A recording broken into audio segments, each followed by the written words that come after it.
कहावत है दोस्तों, तिल के ओट पहाड़। इसका अर्थ होता है इंसान के अंदर थोड़ी सी कमी होना। जिस इंसान के अंदर थोड़ी सी कमी होती है, उस कमी के कारण उस इंसान को अपने जीवन में बहुत बड़ा नुकसान चुकाना पड़ जाता है, बहुत बड़ा नुकसान उठाना पड़ जाता है। ऐसी ही घटना, ऐसे ही तथ्य पर प्रकाश डालने के लिए आज हम आपके सामने आए, जिसमें एक लड़का 1 किलो टमाटर मार्केट से खरीदता है और खरीदते ही उसकी ज़िंदगी बदल जाती है। उसकी ज़िंदगी में ऐसा क्या बदलाव आता है, ऐसा क्या होता है, पूरी जानकारी लेने के लिए वीडियो में अंत तक बने रहिए। वीडियो को लाइक कीजिए, चैनल को सब्सक्राइब कीजिए ताकि मेरा हौसला बढ़ता रहे। नमस्कार दोस्तों, स्वागत है आपका हमारे यूट्यूब चैनल में। एक भरा पूरा परिवार होता है जिसमें माँ बाप होते, उनके 4 बच्चे होते। बड़े लड़के का नाम अरुण होता। बड़ा लड़का जो बचपन से ही बहुत ही शर्मिला और डरपोक किस्म का लड़का होता, वह हमेशा अकेला ही रहता है। वह अपने मम्मी से, पापा से बात करने में बहुत शर्माता है, बहुत ही कम बातें करता है। घर के और सदस्यों से भी ऐसे ही बहुत कम बात करता है। आसपास के लोगों से, गली मोहल्लों के लोगों से भी बिल्कुल ही बात नहीं करता है। वह अपने स्कूल के बच्चों से और अध्यापकों से भी बात नहीं करता है, जिस कारण वह पढ़ाई में बहुत कमज़ोर हो जाता है। वह अपने घर में भी रहता तो लुकन छुपाई जैसा रहता है। वह घर के लोग किसी कमरे में बैठते तो दूसरे कमरे में बैठता है। वो घर के लोगों से अलग अलग रहता है। एक दिन वह लड़का सोचता रहता है कि तेरे से अकेलेपने रहने से और तेरे ऐसे शर्मीले व्यवहार से और डरपोक व्यवहार से तूने अपने जीवन में बहुत नुकसान कर लिया। तू पढ़ाई के मामले में बहुत ही कमज़ोर है। वह अपने टीचरों से, अध्यापकों से कोई सवाल जवाब नहीं करता। जैसा वह पढ़ा देते हैं उनकी हाँ में हाँ मिलाता रहता है। इससे वह पढ़ाई में बहुत कमज़ोर हो जाता है और कमज़ोर होने लगता है।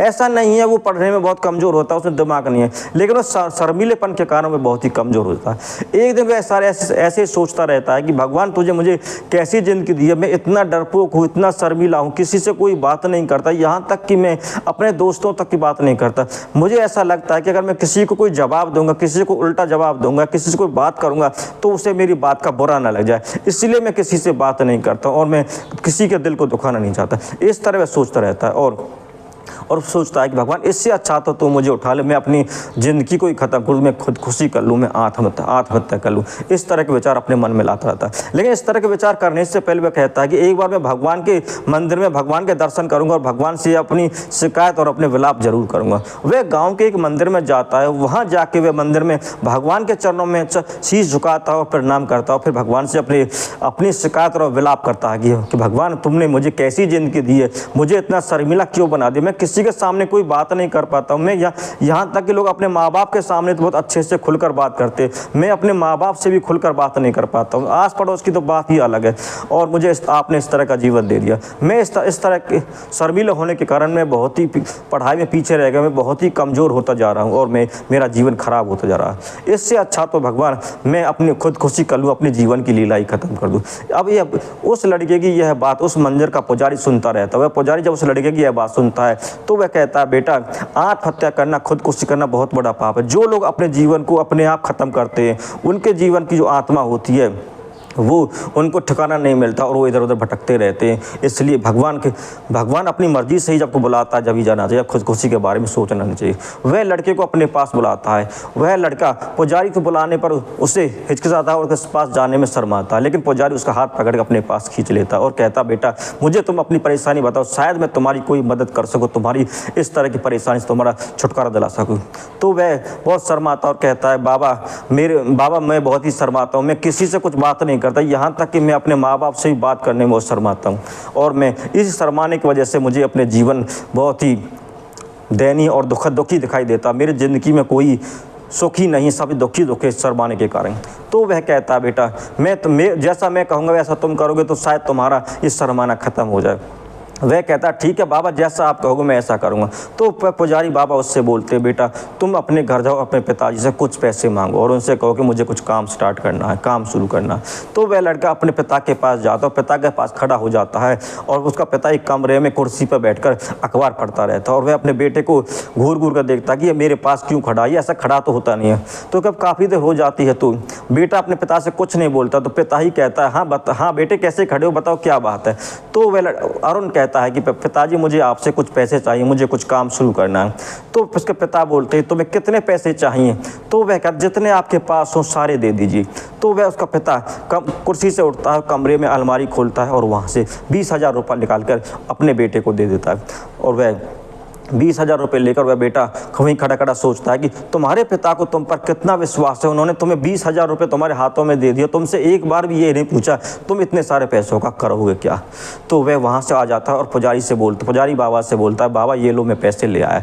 अब पुजारी बाबा बोलते तुम्हें अभी हमें इन पैसों की कोई ज़रूरत नहीं, तुम इन पैसों को अपने पिता को वापस दे दो। तो वह अरुण लड़का बोलता है कि बाबा अब मैं पिताजी के पैसे पिताजी को वापस कैसे दे दूं, मैं अभी तो उनसे लेके आया हूं और उनसे कहा है कि मैं कोई काम शुरू करना चाहता हूं, अब मैं उनको ये पैसे दूंगा तो मुझे मुझसे कहेंगे तुम तो काम शुरू करने वाले थे, तुमने काम शुरू क्यों नहीं किया। तो वह कहता नहीं तुम्हें ये पैसे अपने पिता को वापस देने होंगे। अब वह लड़का उन पैसों को देने के लिए पिता के पास आता है और पिताजी से कहता है कि पिताजी अभी इन पैसों की मुझे ज़रूरत नहीं, मैं कुछ दिन बाद अपना काम शुरू करूँगा। तो पिताजी उनसे पैसे ले लेता और अरुण से कहता बेटा मुझे तुम पर पूरा विश्वास, तुम बहुत ही समझदार और नेक लड़की हो, तुम पहले काम को देखोगे समझोगे और उसका एक्सपीरियंस लोगे तब तुम वह काम शुरू करो, तुम ऐसे ही काम शुरू नहीं करो, ऐसे ही काम शुरू करने से हमें अपने व्यापार में कई बार नुकसान उठाना पड़ जाता है, तुम बाद में काम शुरू करो, जब तुम्हें जरूरत हो मुझसे पैसे ले लेना। उसका पिता इस तरह उससे बोल देता है। वह वहाँ से आता है पुजारी के पास आ जाता है। अब पुजारी अपना स्कूटर निकालता है, उस लड़के को सब्जी मंडी की मार्केट में ले जाता है। सब्जी मंडी की मार्केट में सभी दुकानदार आवाज़ लगा रहे थे कि टमाटर 20 रुपये किलो। यह आवाज़ सुनता है और वह पुजारी उस लड़के से कहता है यहाँ पर सभी दुकानदार अपने टमाटर को 20 रुपये किलो बेच रहे हैं और तुम्हें 15 रुपये किलो के हिसाब से टमाटर और लेके आने बहुत वो भी बढ़िया वाले। तो वह लड़का कहता है बाबा सभी 20 रुपये किलो बेच रहे हैं तो मैं 15 कैसे ले आऊँगा। तो वह पुजारी कहता है तुम्हें अपनी कोशिश करनी है और तुम्हें 15 रुपये किलो के हिसाब से टमाटर लेके आए। अब वह लड़का बड़ी हिम्मत करके दुकानदारों से पास जाता है और उनसे बातचीत करता है कि भैया मुझे टमाटर दे दो। तो दुकानदार कहते हैं कि टमाटर 20 रुपये किलो है। तो वह अरुण कहता है कि मुझे टमाटर 20 रुपये किलो नहीं 15 रुपये किलो चाहिए। तो दुकानदार से उसकी सवाल जवाब होते मोल भाव होता है। तो दुकानदार कहता है कि हम आपको 15 नहीं दे सकते, हम आपको 17 दे सकते। वह कई दुकानों पर ट्राई करता है लेकिन कोई 15 नहीं देता। फिर वह निराश होकर बाबा के पास आता, बाबा से बोलता बाबा कोई भी दुकानदार मुझे टमाटर 15 रुपये किलो नहीं दे रहा। तो बाबा पुजारी बाबा उससे बोलते यह मार्केट में बहुत सारी दुकानें हैं, तुम सभी दुकानों पर जाओ और अपना प्रयास करो और उनसे मोल करो, तुम्हें टमाटर 15 रुपये किलो ही लेके आने और बढ़िया वाले टमाटर लेके आने। इस पर वह लड़का फिर से जाता है और हिम्मत करके दुकानदारों से बात करता है और कई दुकानदारों से बात करने के बाद उसे 15 रुपये किलो के हिसाब से बढ़िया टमाटर मिल जाते हैं। जब उसे बढ़िया टमाटर मिल जाते हैं तो लेके बाबा के पास हो जाता है, वो बहुत खुश होता है। बाबा कहता है देखो तुमने थोड़ी सी कोशिश की और अपने अंदर से झिझक और भय शर्म को हटाया तो तुम आज जो तुम मोल भाव चाहते थे उसी भाव से तुम टमाटर लेके आ गए। तुम 15 रुपये किलो के टमाटर का रेट चाहते थे और तुम्हें 15 के हिसाब से ही टमाटर मिल गए हैं। तो इस तरह यही हमारे जीवन में होना, यदि तुम अपने जीवन से शर्म और डर को निकाल दोगे तुम अपने जीवन में बहुत आगे बढ़ सकते हो। इस तरह पुजारी बाबा उस लड़के को समझाते रहते हैं। अब वह लड़का समझ जाता है और कहता है बाबा आपका बहुत बहुत धन्यवाद, आपने मेरी इस आंखें खोल दी और मेरे अंदर से भय को निकाल दिया।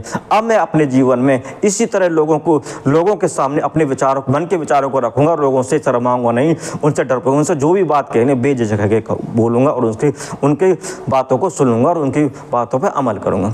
इस तरह वह लड़का बाबा का धन्यवाद करके वहां से घर आ जाता। घर आके वह रोजाना की तरह स्कूल जाने लगता। स्कूल जाता, स्कूल में टीचरों और अध्यापकों से कोई सवाल जवाब नहीं करता था पहले तो। अब वह स्कूल में जाकर अपने टीचर अध्यापकों से सवाल जवाब करता है और उनसे प्रश्न भी पूछता है और उनसे यह भी पूछता है कि ये पढ़ाई कैसे हुई कैसे नहीं हुई। इस तरह वो पढ़ता लिखता रहता है और पढ़ लिख कर बहुत ही होशियार हो जाता है, अच्छे नंबरों से पास हो जाता है।